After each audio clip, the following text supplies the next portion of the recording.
দামে কম কিন্তু মানে ভালো ও কার্যকর ইরানি শাহেদ ড্রোন। পারস্য উপসাগরের আকাশে তাই নতুন আতঙ্ক। এই ড্রোনটি গরিবের ক্রুজ মিসাইল নামেও পরিচিত। আর এই ড্রোনই এখন যুক্তরাষ্ট্র ও তার মিত্রদের জন্য বড় মাথা ব্যথার কারণ হয়ে উঠেছে।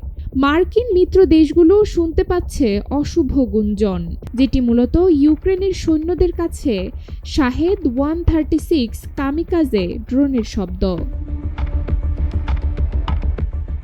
শাহেদ ড্রোনকে প্রথম দেখায় খুব সাধারণ মনে হতে পারে। ধীর গতিতে নিচু দিয়ে উড়ে এসে একমুখী হামলা চালায় এই ড্রোন। ফলে শত্রুকে শুধু সামরিকভাবেই নয়, মানসিকভাবেও চাপে ফেলছে এটি।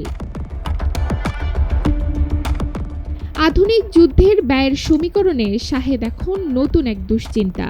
কারণ একটি শাহেদ 136 ড্রোন তৈরিতে খরচ হয় তুলনামূলক কম, অথচ তার ঠেকাতে প্রতিপক্ষকে ছুটতে হয় লাখ লাখ ডলারের ইন্টারসেপ্টর মিসাইল। এক সস্তা ড্রোন ঠেকাতে গুনতে হচ্ছে বিপুল মূল্য। বিশ্লেষকরা বলছেন, শাহেদের সবচেয়ে বড় শক্তি তার প্রযুক্তি নয়, তার সংখ্যা। ঝাঁকে ঝাঁকে এই ড্রোন আকাশে তুলে ইরান প্রতিপক্ষের আকাশ প্রতিরক্ষা ব্যবস্থাকে ক্লান্ত ও বিভ্রান্ত করে তুলছে।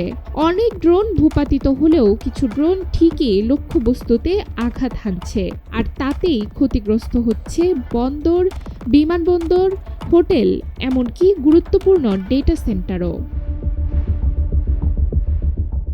ইউক্রেন যুদ্ধে এই ড্রোনের কার্যকারিতা দেখা গেছে। রাশিয়াও এটি ব্যাপকভাবে ব্যবহার করেছে। সেই অভিজ্ঞতা কাজে লাগিয়ে ইরান শাহেদ ড্রোনকে আরও কার্যকর করেছে। ফলে এই ড্রোন কম খরচে শত্রুর উপর বড় চাপ তৈরির একটি গুরুত্বপূর্ণ কৌশল হয়ে উঠেছে। নুসরাত তালবিয়া, সময়ের আলো।